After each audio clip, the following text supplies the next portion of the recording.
जय हो केदारनाथ बाबा की। हमने केदारनाथ की यात्रा शुरू कर दी है। हम गाजियाबाद से निकले थे। हमने सबसे पहले हरिद्वार, उसके बाद ऋषिकेश होते हुए श्रीनगर में नाइट स्टे किया था। हम 2 बजे गाजियाबाद से निकले थे और 9-10 बजे तक अराउंड 9-9:30 के बीच श्रीनगर पहुंच गए थे। अब हम केदारनाथ की यात्रा शुरू कर चुके हैं। अब आज यहाँ बहुत बारिश हो रही है, मुझे नहीं लगता आज हमें आगे जाने और देंगे। आपको रेनकोट यहाँ मस्ट है। रेनकोट आपको अगर आपके पास घर पे है तो आप वहाँ से रख के लाएं, अगर नहीं है तो आपको यहाँ मिल जाते हैं। 100 रुपये में नीचे ही मिल जाते हैं। अगर आप ऊपर गौरीकुंड पे खरीदेंगे तो वहाँ थोड़ा सा आपको उसका ज़्यादा प्राइस देना पड़ेगा। बेहतर है आप नीचे से ही लेके जाएं, क्योंकि यहाँ बारिश का कहीं किसी भी टाइम पता नहीं चलता। हमें रामपुर में ही रुकना पड़ा क्योंकि आज वहाँ लैंडस्लाइड हो गई। तो हम डिनर करने के लिए निकले हैं और थोड़ी सी वॉक भी हो जाएगी, क्योंकि नेक्स्ट डे हम सुबह 2 बजे उठ के निकलने वाले हैं यात्रा के लिए। नेक्स्ट मॉर्निंग सुबह 3:20 पे हमने अपनी यात्रा स्टार्ट कर दी है। हमें लग रहा है कि हम सबसे पहले जा रहे हैं, लेकिन वहाँ जाके देखते हैं तो बहुत श्रद्धालु यात्रा के निकल चुके हैं।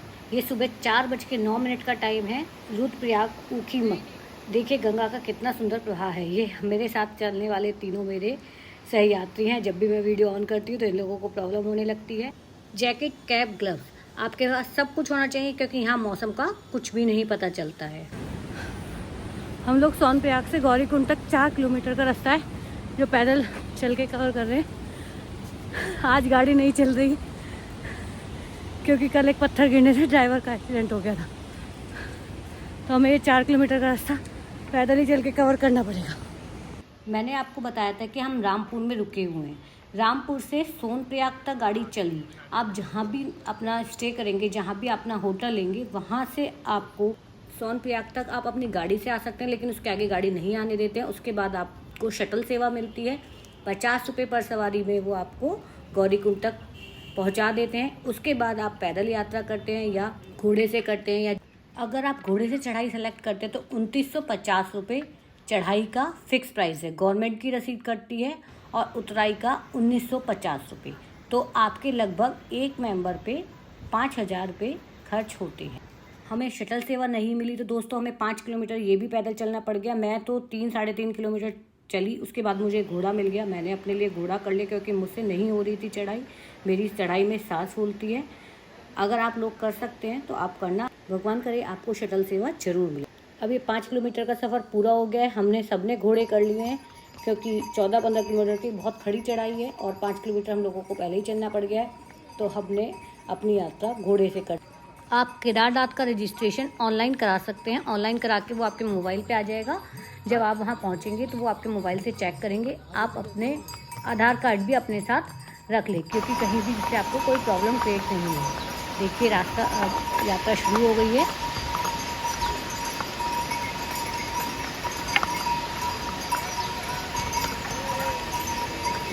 Hey, go. Hey. तो भैया सारे झरने ऐसे सुंदर सुंदर झरनों का आपको बीच में व्यू मिलेगा। बहुत सुंदर पहाड़ियाँ हैं, बहुत सुंदर झरने। इस टाइप के झरने भी आपको रास्ते में बहुत मिलेंगे।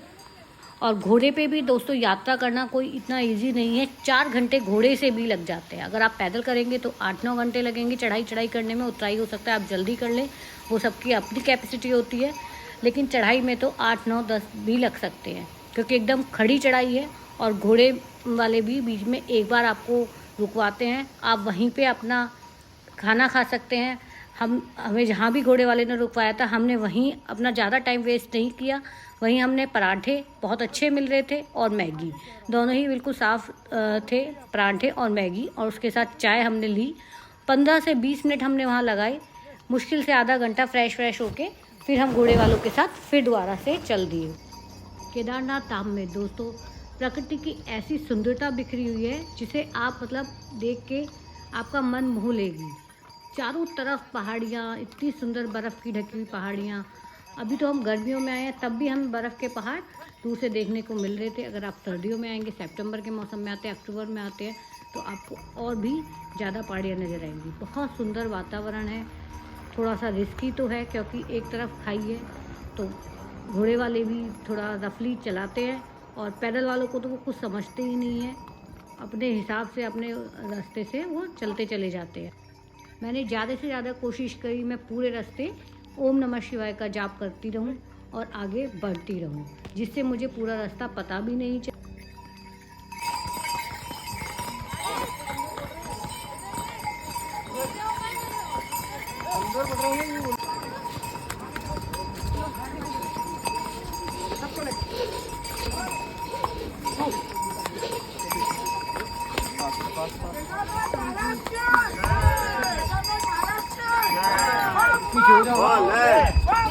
बोले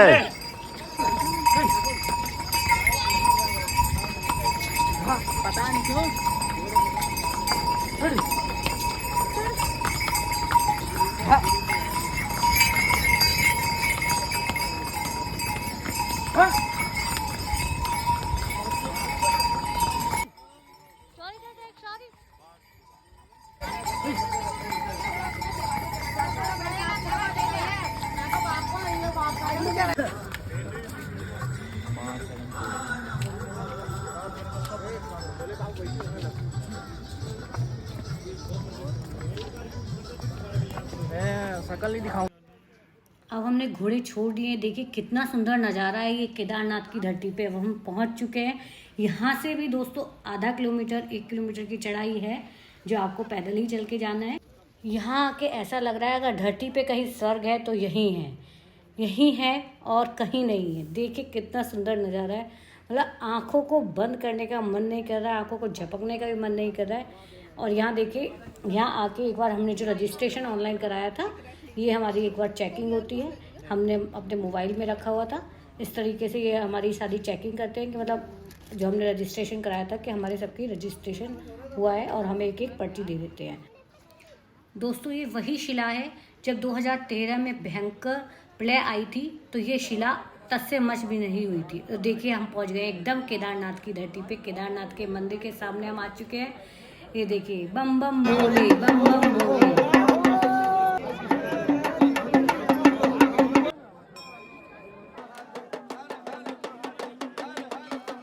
अगर आप भी दर्शन करना चाहते हो तो आपको मंदिर में आना पड़ेगा।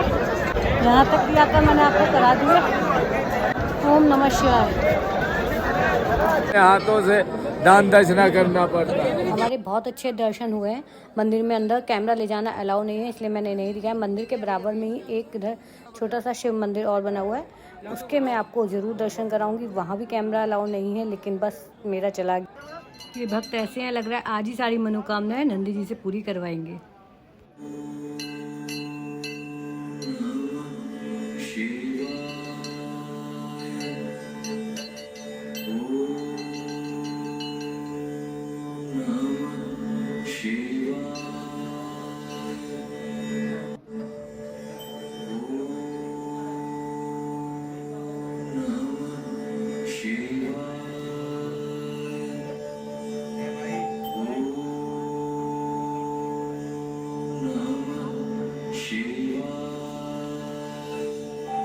आप जो ये पत्थर देख रहे हैं, ये है 10 साल पहले जो प्रलय आई थी उस समय ये आके मंदिर से टकराया था, और उसी से ये मंदिर भी बच गया था और मंदिर में बैठे लोग भी बच गए थे। आज लोग इसकी पूजा करते हैं।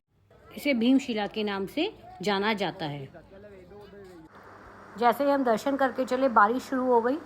बारिश का मौसम सुबह से ही बन रहा था, तो हमने अपने रेनकोट पहले ही खरीद लिए थे। तो हम जैसे ही बारिश शुरू हुई, हमने सबने रेनकोट पहन लिए। और आप देखिए कि चारों तरफ अब यहाँ मतलब सभी रेनकोट पहने नज़र आ रहे हैं।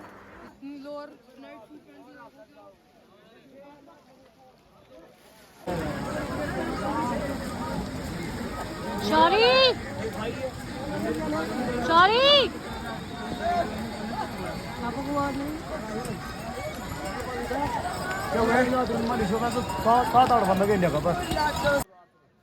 आप देख सकते हैं वीडियो में कि जब हम उतराई कर रहे हैं उस टाइम पे कितनी भीड़ है। जब हमने चढ़ाई करी थी, क्योंकि वो सुबह अर्ली मॉर्निंग थी, 3 बजे से हमने चढ़ाई कर दी थी, उस टाइम भीड़ कम थी। तो इस टाइम देखिए एक तरफ से घोड़े आ रहे हैं, एक तरफ से जा रहे हैं। पैदल करने वाले भी यात्री, पैदल चढ़ाई करने वाले भी यात्री हैं।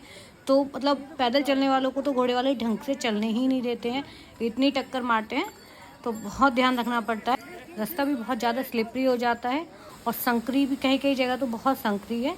तो बस भगवान पूरी यात्रा आपकी सही तरीके से कराए। जय भोलेनाथ। इस तरह हमारी यात्रा पूरी हुई और लास्ट में हमें सोनप्रयाग से गौरीकुंड तक शटल सेवा मिल गई। Thank you.